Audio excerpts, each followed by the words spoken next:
Nah di situ tesnya itu ada 2 hari ya Bapak Ibu, itu kegiatannya tes literasi dan numerasi.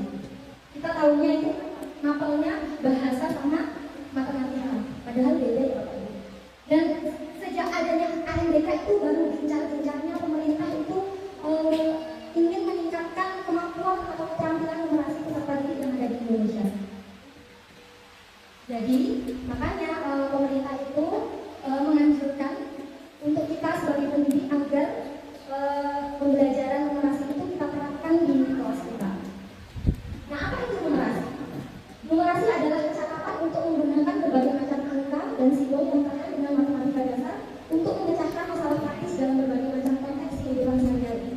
Jadi numerasi itu tidak seperti matematika ya Bapak Ibu.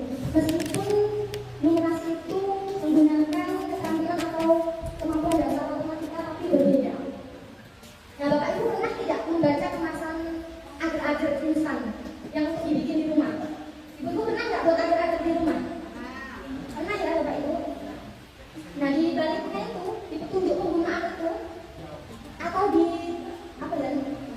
Daftar kandungannya itu kan ada angka-angka, ada nutrisi, ada vitamin dan lain sebagainya. Di situ ada persentase gizinya juga. Nah, berarti kita tuh harus paham numerasi Bapak Ibu. Di kemasan agar-agar itu biasanya kan, kebetulan saya jarang bikin. Itu kan kalau misalnya satu bungkus ya, itu airnya mungkin 4 gelas misalnya. Gulanya 1 gelas misalnya. Nah, apabila kita bikinnya cuma setengah bungkus, tentu beda takarannya kan Bapak Ibu. Nah, itulah pentingnya kita untuk mempelajari numerasi. Nah, ini tadi yang saya jelaskan sedikit. Jadi manfaat numerasi itu adalah memahami dunia yang penuh angka dan data, sehingga kita dapat berpikir rasional, sistematis, kritis dalam menyelesaikan masalah dan mengambil keputusan. Bapak Ibu ada yang suka belanja online di Shopee, Lazada dan teman-temannya? Nah, ingat ya. Nah, di situ kita harus tahu timingnya, karena kita harus borong atau kita harus stop dulu belanjanya. Di sini kemampuan numerasi itu sangat dibutuhkan. Kalau sedang ada diskon, sedang ada voucher diskon, potongan harga, bonus dan lain sebagainya, saat itu kita belanja. Tapi kalau ongkirnya sedang tidak subsidi, sedang tidak ada voucher diskon, kita harus stop dulu belanja mana-mana. Ya kan Bapak Ibu? Nah di situ peran numerasi, peran kemampuan numerasi untuk membuat kita lebih mudah dalam mengambil keputusan. Misalnya kita ingin pergi ke Jawa, kita mau lewat jalur A atau jalur B. Kalau jalur A perjalanannya sekian, membutuhkan dana sekian. Kalau lewat jalur B, membutuhkan dana sekian dan waktu sekian. Nah, dengan perbandingan dan seperti itu, kita nanti bisa mengambil keputusan yang lebih konkret lagi. Kita kira-kira mau pilih jalur A atau B. Disinilah kemampuan numerasi itu sangat dibutuhkan dalam kehidupan sehari-hari. Nah, selanjutnya kita akan membahas tentang miskonsepsi numerasi. Siapa di sini Bapak Ibu yang berpikir bahwa numerasi itu hanya berhubungan dengan proses berpikir? Tidak ya Bapak Ibu. Karena komponen numerasi itu tidak hanya di dalam. Selanjutnya, numerasi adalah matematika. Nah, ini miskonsepsi yang sering saya alami. Atau salah pikiran saya tentang numerasi itu ini. Numerasi adalah matematika. Saya pikir awalnya numerasi itu matematika. Ternyata bukan. Numerasi jadi tanggung jawab guru matematika. Nah, Bapak Ibu, di mata pelajaran lain atau guru mata pelajaran lain, khususnya hari ini guru mata lain. Halo Bapak Ibu, guru mata pelajaran KI. Bapak Ibu ketika mengajar KI menggunakan pembelajaran numerasi atau tidak? Maka ya Bapak Ibu. Iya, karena numerasi itu bukan hanya tanggung jawab guru matematika atau guru saja, tetapi semua mata pelajaran itu bertanggung jawab untuk meningkatkan kemampuan numerasi peserta didik kita. Makanya nanti ada istilah numerasi lintas kurikulum. Kemudian dibutuhkan mata pelajaran khusus untuk belajar numerasi. Sangat tidak ya Bapak Ibu. Karena numerasi itu bisa diajarkan di semua mata pelajaran. Dan numerasi itu identik dengan soal cerita.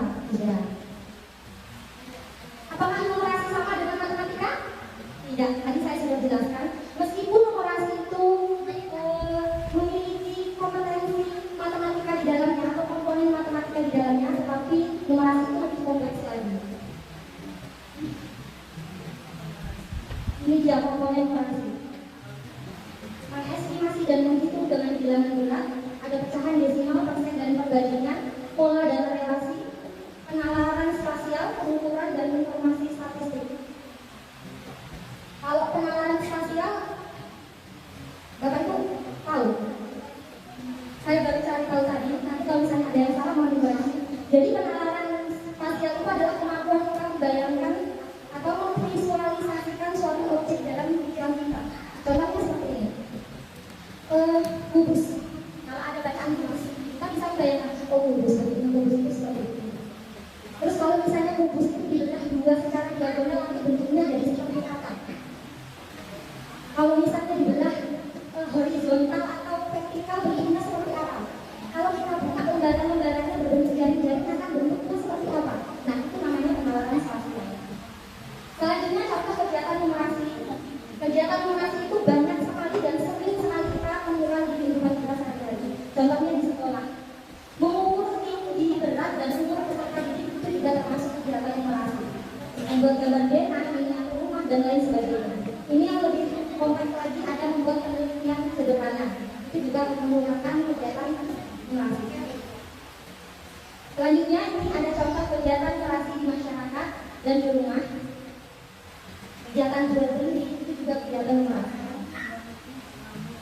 Mengapa numerasi itu penting? Kenapa numerasi harus kita ajarkan kepada peserta didik? Untuk jangka pendek dan mendesaknya, kenapa numerasi itu penting diajarkan? Jadi yang pertama satu, karena di ASBK ada tes mata pelajaran numerasi atau tes numerasi. Jadi kita harus mengajarkan numerasi supaya anak bisa mengerjakan soal.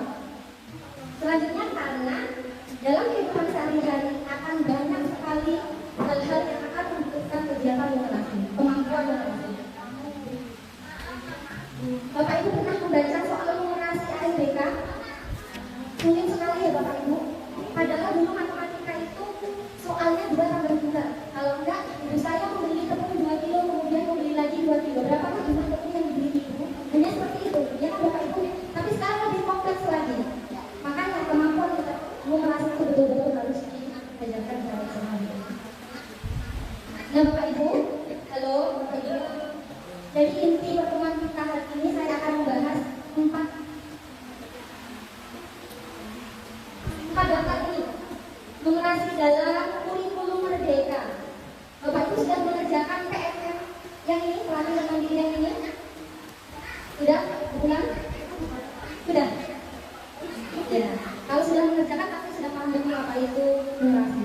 Jadi yang pertama yang akan kita bahas yaitu pendekatan numerasi lintas kurikulum. Pendekatan literasi lintas kurikulum. Apa itu? Pendekatan numerasi lintas kurikulum adalah pembelajaran di mana peserta didik itu belajar numerasi di semua mata pelajaran. Tidak hanya matematika saja, tapi di semua mata pelajaran. Apakah bisa? Bisa. Contohnya apa? Contohnya pada fase C, misalnya pada mata pelajaran bahasa Indonesia. Peserta didik menggunakan grafik dan tabel pada presentasi lisan dan tulisan untuk mendukung argumen. Nah, kan sering itu Pak Bu, kegiatan pada pelajaran bahasa Indonesia ada wawancara misalnya. Wawancara pada pelaku usaha misalnya. Ada kan kelas 5 pelajaran itu? Wawancara terhadap pelaku usaha. Yang diwawancara nanti ditanyain, misalnya pelaku usaha kopi sawit penghasilannya berapa, lapak sawit penghasilannya berapa, tukang panen penghasilannya berapa, dan lain sebagainya. Nah, kalau sudah seperti itu, nanti dibuat grafik dan tabel penghasilan atau omsetnya. Nanti baru dipresentasikan. Itu adalah contoh kegiatan pembelajaran numerasi di mata pelajaran bahasa Indonesia. Apakah itu pelajaran matematika Bapak Ibu? Tidak. Bahasa Indonesia, tetapi juga menggunakan numerasi. Selanjutnya, numerasi di lingkungan sekitar. Jadi kegiatan numerasi atau pembelajaran numerasi itu dapat kita laksanakan di mana saja, dengan alat apa saja yang ada di lingkungan sekitar kita. Contohnya ini pada mata pelajaran matematika. Matematika kelas 5 belajar sudut-sudut ya Bapak Ibu. Biasanya saya ini hanya mengukur sudut yang ada di buku. Tetapi supaya numerasinya lebih kontekstual dan faktual, lebih menarik bagi peserta didik, bagaimana kalau kita mengukur sudut benda-benda yang ada di lingkungan sekitar. Misalnya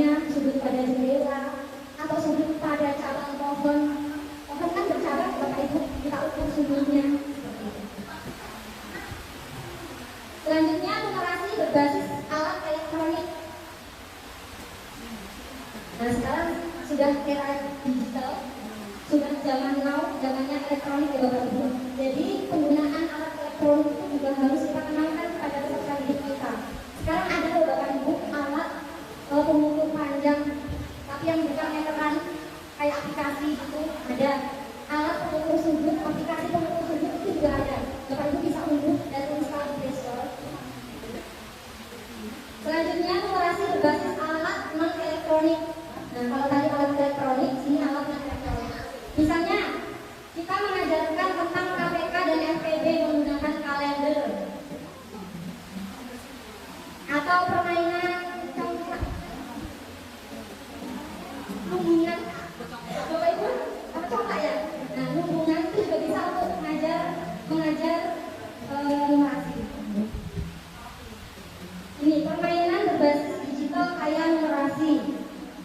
Jadi di aplikasi Play Store itu banyak sekali game-game terbaru untuk anak-anak yang banyak sekali kaitannya dengan numerasi. Di sini saya mengambil contoh games Wonders of Puzzle. Bapak Ibu pernah memainkannya?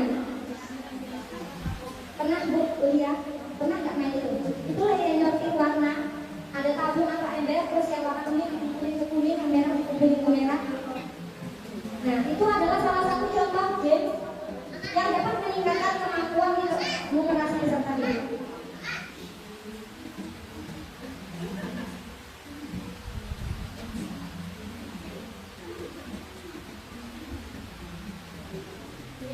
Dan bukan hanya itu Bapak Ibu bisa mengecek permainan lain-lainnya di Play Store. Itu tadi permainan yang berbasis elektronik atau yang digital. Ini juga ada permainan berbasis non digital yang kaya numerasi juga. Ini tadi contohnya engklek. Engklek itu permainan tradisional biasa Bapak Ibu. Tapi Bapak Ibu tahu tidak? Pada permainan engklek itu komponen numerasi apa yang ada di permainan itu?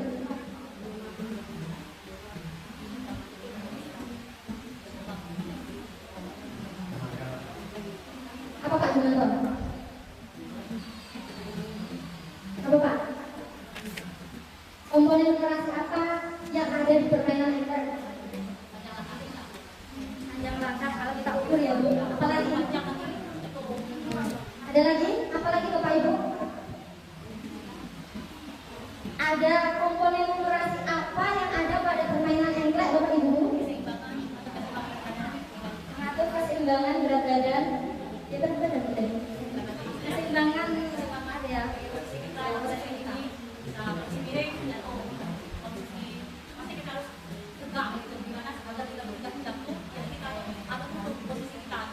Dan bisa dari sini.